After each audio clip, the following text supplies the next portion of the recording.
coming today from Atomo, Iowa. We have this beautiful river behind us. We had the rain last night, so the gravel dust is down.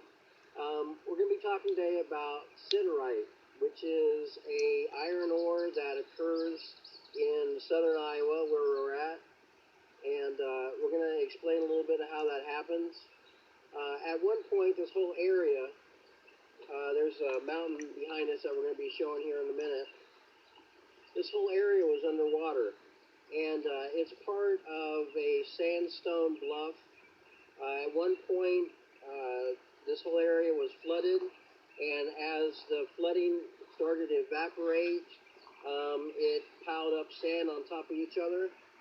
And so as the sand became more dry, aquifers were built underneath, little bubbles, you could call them, where underground water could be stored. And as that water was traveling down through the sandstone to the aquifers, it left minerals with it. It took minerals with it as it went through the sandstone. And that's where you find the siderite is it's iron ore minerals that came down through water traveling through the sandstone.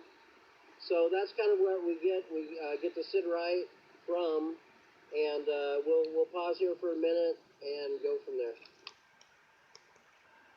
Just talked about how siderite is made.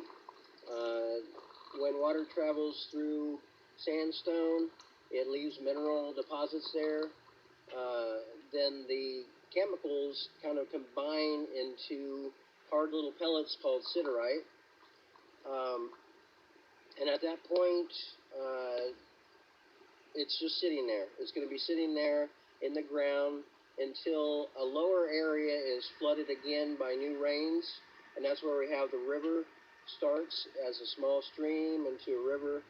And as it's going through the land, it cuts out examples like we have here. A typical siderite bluff is going to be at about a 45-degree angle. So what it's done is, as the river floods, it washes away the sandstone and reveals the siderite. So why is this important at all? Well, the thing is, in the 1840s, when the pioneers came here, they would have found a wonderful provision of ore that they could have made into tools. So it helped them to go out in the fields, to farm the land, to make food for their family. So it was just a beautiful, free provision. Imagine walking into a hardware store and being able to take whatever you want. I mean, that would be a good thing. And what's amazing is, after they found the ore, you have water right nearby here. So you have a lot of beautiful land, a lot of good places to farm and build a house. But on top of that, what's really amazing is there's also limestone right in the same area. And why that's important is the first thing they did in order to make tools out of the siderite, the iron ore, is they would put it in a skillet, and they would heat up the ore, and it would take some of the carbon off the ore, and then start heating the ore up. And so it was kind of like a preheating, and then they would take that heated ore, which is a little purified, and put it into a big pot over a big fire, or even they may have used clay to make tiles and make more of a kiln, more of a furnace like you do with pottery nowadays. So they heated that up to the point where it was liquid, and then here's the cool part. They took that limestone and they crushed it up, put it over the top of the boiling iron, and it would do two things that's amazing. It would actually take the sludge, the bad stuff that was not iron, and draw it up to the top so that it could be scooped off. And I mean, you couldn't even dream this. Something else is the limestone was actually a natural deodorant. So the noxious fumes that would come off the metal would actually be evaporated, smell better as they're making the process here.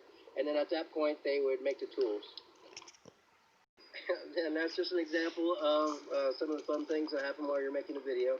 Is we had to stop for a truck to go by. So anyway, so what we have here is a really cool example of provision. I mean, people coming to this area, a lot of them came from areas that looked similar to this. So they would stop here and they would say, "Wow, this kind of looks like home." And then they'd look around and you have ore right here that you can make into tools, and you have creeks nearby that you can wash your clothes, catch food, that type of thing. It's just an example of really good provision.